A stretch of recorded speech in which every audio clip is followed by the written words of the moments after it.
Hello everyone, कैसे हैं आप सब। इस वीडियो में हम लोग पढ़ने वाले हैं HTML एक बहुत ही इंपॉर्टेंट टैग जो आपको बहुत ज़्यादा काम आने वाला है। ठीक है, ये एक तरह का मतलब ये समझिए बिल्डिंग ब्लॉक है। हम लोग पढ़ने वाले हैं ब्लॉक लेवल एलिमेंट के बारे में। तो सबसे पहले मैं आपको बता दूं कि ब्लॉक लेवल एलिमेंट क्या होता है। ब्लॉक लेवल एलिमेंट वो होता है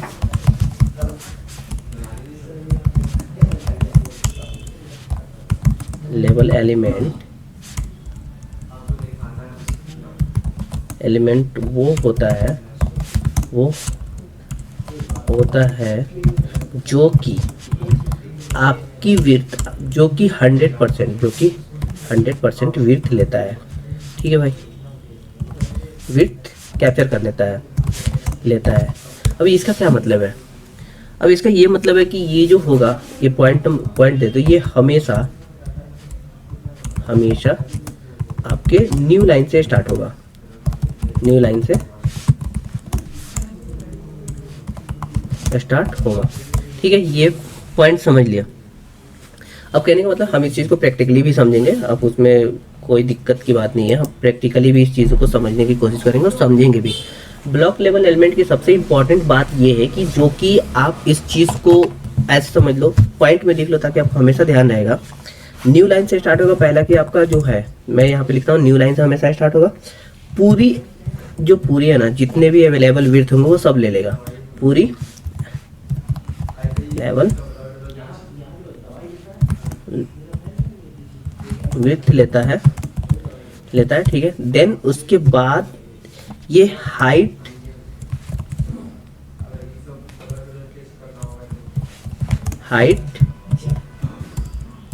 and width height width margin padding जो भी होता है आपका, मार्जिन पैडिंग ये जितने भी आपके प्रॉपर्टीज होते हैं इस पे प्रॉपरली आपके क्या होंगे, अप्लाई होंगे। ठीक है, तो ये पॉइंट याद रखना। अब इसमें लेआउट और स्ट्रक्चर बनाने का ये बहुत ज़्यादा काम आता है। और लेआउट आपको पता है कि कोई भी वेबसाइट बनाना है तो आपको लेआउट की बहुत ज़्यादा इंपॉर्टेंट होती है। विदाउट लेआउट आप कोई भी वेबसाइट डिजाइन कर ही नहीं सकते हो। ठीक है, तो ये ब्लॉक लेवल एलिमेंट आपको हमेशा ध्यान रखना है। कुछ कॉमन ब्लॉक लेवल एलिमेंट हमारे पास है जिसको हम आज इस वीडियो में देखने वाले हैं। चलिए शुरू करते हैं हम लोग। अब आ जाते हैं अपने VS कोड पे। यहाँ पे क्या करता हूँ ना, मैं अपना बॉयलर प्लेट कोड को जनरेट कर लेता हूँ। आप सबको पता है कि Shift+1 को क्लिक करेंगे तो बॉयलर प्लेट कोड हमारा जनरेट हो जाएगा। यहाँ पे मैं सबसे पहले बोलता हूँ कि मेरे पास एक P एलिमेंट है, पैराग्राफ टैग जिसको बोलते हैं। ये भी हमारा एक ब्लॉक लेवल एलिमेंट है। ये बोलता हूँ पैराग्राफ टैग, ये भी हमारा ब्लॉक लेवल एलिमेंट। अब कैसे है तो इस चीज़ को हम राइट क्लिक करते हैं और right click open with live server करते हैं। अब आप यहाँ पे राइट क्लिक करो और इंस्पेक्ट करो। अब जैसे आप इस पे ये जो एरो का आपको ध्यान यहाँ से देखना, एक सेकंड रुक जाओ, ये स्क्रीन, ये जो आपको दिख रहा है ये वाला ये आइकन दिख रहा है, इस पे क्लिक करो और यहाँ लाओ तो आप देखोगे ये जो ब्लू आपको दिख रहा है ये दिख रहा है, ये देखो, ये पूरी विड्थ आपके जितने भी विड्थ है ना वो सारी विड्थ को ये कैप्चर कर रहा है। तो समझ में आया कि पैराग्राफ हमारा एक ब्लॉक लेवल एलिमेंट है। अगर मैं दूसरा पैराग्राफ यहाँ पे लिखने की कोशिश करूँ, जैसे बोलता हूँ हेलो, ऐसे बोलो this is the second P tag. ठीक है, आप देख सकते हो ये दूसरा जो P टैग हमारा आया ना, ये ऑलवेज मेरे भाई दूसरे लाइन से स्टार्ट होगा। ये देख रहे हो, ये यहाँ से स्टार्ट नहीं हुआ, ये इस लाइन से स्टार्ट नहीं हुआ, ये नीचे से स्टार्ट हुआ है। ठीक है, तो आपको ये डिफरेंस पता चल गया कि हमेशा ये न्यू लाइन से स्टार्ट होगा। अब एक और है हमारे पास H1 से लेकर इसको हेडिंग टैग बोलते हैं, H1 से लेकर, मतलब इसको मैं लिख देता हूँ H1 to H6 तक हमारे पास है जो सारे ब्लॉक लेवल एलिमेंट है। क्लियर है? आसान।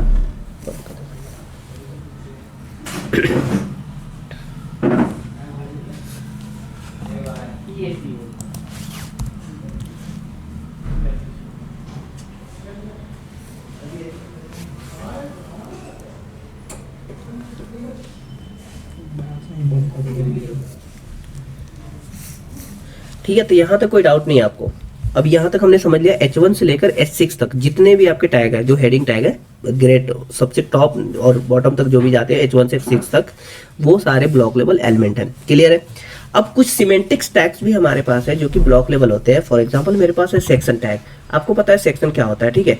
तो सेक्शन टैग भी हमारे पास एक ब्लॉक लेवल एलिमेंट है। अगर इसके बीच में कुछ भी लिखूं, फॉर एग्जांपल मैं लिखता हूँ हेलो, आप देख सकते हो यहाँ पे ये जो हेलो आया ना, ये भी आपका क्या है, एक ब्लॉक लेवल एलिमेंट है।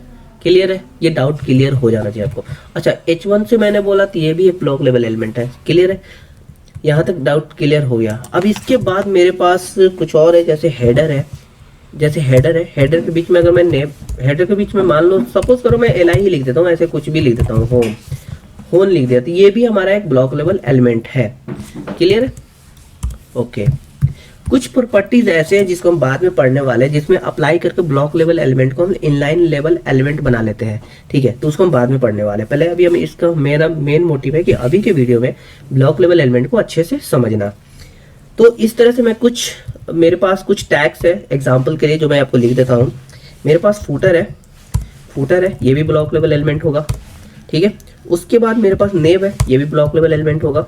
नेविगेशन के लिए आप नेव टैग यूज करते हो, जो कि लाइन है, मेन है, ये भी है। अब ये जो सारे टैग मैं अभी यूज कर रहा हूँ गाइस, ये सारे क्या है, हमारे सिमेंटिक्स टैग है, सिमेंटिक्स एलिमेंट है, इसको जो भी बोलो, ये सिमेंटिक्स है। मतलब ये नाम से ही पता चल रहा है कि अच्छा मैंने मेन यूज किया, मतलब कहने का मतलब इसके अंदर कुछ मेन पार्ट्स हम यूज करने वाले हैं। फुटर है तो इसके लिए फुटर के लिए यूज कर रहा है। हेडर है तो इससे पता चला कि अच्छा इस टैग के अंदर में हेडिंग का सेक्शन डालने वाले, हेडर डालने वाले हैं, ठीक है। उसी तरह नेविगेशन है, मतलब नेव के लिए हम यूज कर रहे हैं, नेविगेशन के लिए यूज कर रहे हैं, ये सारे सिमेंटिक्स हैं, ठीक है। उसके बाद हमारे पास एक असाइड है, ये भी हमारे सिमेंटिक टैग है, ठीक है। उसके बाद हमारे पास यूएल है, ऑर्डर लिस्ट, अनऑर्डर लिस्ट, ये आपको पढ़ा होगा, ये सारे क्या ब्लॉक लेवल एलिमेंट है। क्लियर है। एलआई है, ये एलआई जो है लिस्ट आइटम, ये भी हमारे ब्लॉक लेवल एलिमेंट है। और उसके बाद आपने अभी जो हमारा सीरीज चल रहा है टेबल, ये टेबल भी हमारा क्या है, ब्लॉक लेवल एलिमेंट है। देन आपके पास एक चीज और आएगा जो कि बहुत ज्यादा इंपॉर्टेंट है, मैं इसमें बहुत प्रैक्टिस कराऊंगा, फॉर्म, ये भी हमारा क्या है, ब्लॉक लेवल एलिमेंट है। तो आई होप कि आपको ब्लॉक लेवल एलिमेंट बहुत अच्छे से क्लियर हो गया कि ब्लॉक लेवल एलिमेंट क्या होता है। मैं एक बार फिर से रिकैप कर देता हूँ, चलता हूँ अपने क्रोम पे और यहाँ आ जाता हूँ अपने नोट्स पे। ब्लॉक लेवल एलिमेंट क्या होता है, मैंने बोला ब्लॉक लेवल एलिमेंट वो होता है जो कि 100% विड्थ को लेता है। अब यहाँ से समझ में नहीं आया कैसे, ये जो आपका यहाँ से लेकर और यहाँ तक, सपोज करो इसको मैं अगर यहाँ इंस्पेक्ट हटा दूँ, इंस्पेक्ट अगर यहाँ से रिमूव कर दूँ, सपोज करो इसको मैं हटा देता हूँ, चलो मान लो नहीं है, तो ये मेरा कर्सर को फॉलो करना है, यहाँ से लेकर यहाँ तक ये जितने भी विड्थ है ये सारे 100% है, ठीक है, 100% पे है। अब क्या कर रहा है ब्लॉक लेवल एलिमेंट, ये पूरा विड्थ कैप्चर कर रहा है, आप देख सकते हो ये पूरा 100% तक विड्थ को ले रहा है, समझ में आया। तो ये क्लियर है, 100, पहला पॉइंट क्लियर हुआ। और ये हमेशा न्यू लाइन से स्टार्ट होगा, कैसे भाई, तो जैसे मैंने पहला पैराग्राफ लिखा तो ये फर्स्ट लाइन को लिया, लेकिन जैसे मैंने दूसरे पैराग्राफ में लिखा hello this is the second P tag, इसको तो यहाँ से स्टार्ट होना चाहिए, नहीं हुआ। क्यों नहीं हुआ, क्योंकि ये ऑलवेज एक न्यू लाइन से स्टार्ट होगा। क्लियर है, यहाँ तक कोई डाउट नहीं है, ओके। उसी तरह पूरी अवेलेबल को ये लेता है, जो पूरा विड्थ आपका अवेलेबल है ना वो सबको लेता है, क्या कर, जितने भी विड्थ आपके अवेलेबल होंगे वो सब ले लेगा। हाइट, विड्थ, मार्जिन, पैडिंग इस पे अप्लाई कर सकते हैं, तो ये हमने नहीं करके देखा। अब इस पे हम चलते हैं एक एक एलिमेंट पे। जैसे मैं बोला मैंने ये पी टैग लिखा, मैं इसको यहाँ पे स्टाइल टैग लिखूंगा, स्टाइल लिखूंगा, इसके अंदर मैं विड्थ लेता हूँ, मैं बोल देता हूँ कि इसका विड्थ कर दो 75 पिक्सल्स कर दो, इसकी हाइट कर दो सपोज कर दो 65 पिक्सल्स, और इसका बैकग्राउंड कलर कुछ कर दो ताकि हमें दिखना शुरू हो जाए, एक्वा कर देता हूँ। अब देख सकते हो यहाँ पे, देख सकते हो इसकी कुछ हाइट हो गई या विड्थ हो गई, विड्थ हमने जितना कम दिया उतना ही हुआ। अब ये क्या कर रहा है, ये उतना ही विड्थ लेगा जितना इसको मैंने दिया है, ठीक है। अगर मैं विड्थ इसकी 100% कर दूँ, अगर मैं विड्थ इसकी 100% कर दूँ गाइस, तो आप देख सकते हो क्या होगा, 100% अगर मैं विड्थ कर दूँ तो आप देख सकते हो ये पूरी विड्थ ले लेगा। इसकी कुछ हाइट कर दी, अगर अभी समझ में नहीं आया तो अगर मैं चाहूँ यहाँ पे हाइट को 6 पिक्सल कर दूँ, तो देखना ये कलर कितना छोटा आ रहा है, ये जो बैकग्राउंड कलर आपको दिख रहा है बहुत छोटा दिख रहा होगा, अभी आप देख सकते हो ध्यान से, ठीक है। तो ये है हमारा, इस पे हाइट, विड्थ और पैडिंग, मार्जिन सब अप्लाई होता है। अब पैडिंग क्या है, तो पैडिंग को अगर आप यहाँ पे लिखोगे, पैडिंग में बोलता हूँ कि पैडिंग मुझे टॉप से, बॉटम से और लेफ्ट से और राइट से मुझे 20 पिक्सल्स का पैडिंग चाहिए। अब देख सकते हो ये टॉप से भी, ये जो पैराग्राफ है टॉप से, बॉटम से, लेफ्ट से, राइट से सब 20 पिक्सल का ये इसमें गैप आ गया, ठीक है। अब कुछ मार्जिन्स मैं लेना चाहता हूँ, मैं बोलता हूँ कि मार्जिन है जो मेरा मार्जिन है, ये भी टॉप लेफ्ट राइट बॉटम जो भी, हम इसको भी पढ़ने वाले हैं डिटेल में जब CSS पढ़ेंगे, इसको भी 20 पिक्सल्स कर दो। अब देख सकते हो मार्जिन, मतलब कहने का मतलब जो हमारा ये वाला बॉर्डर है इसको हटा दो। पहले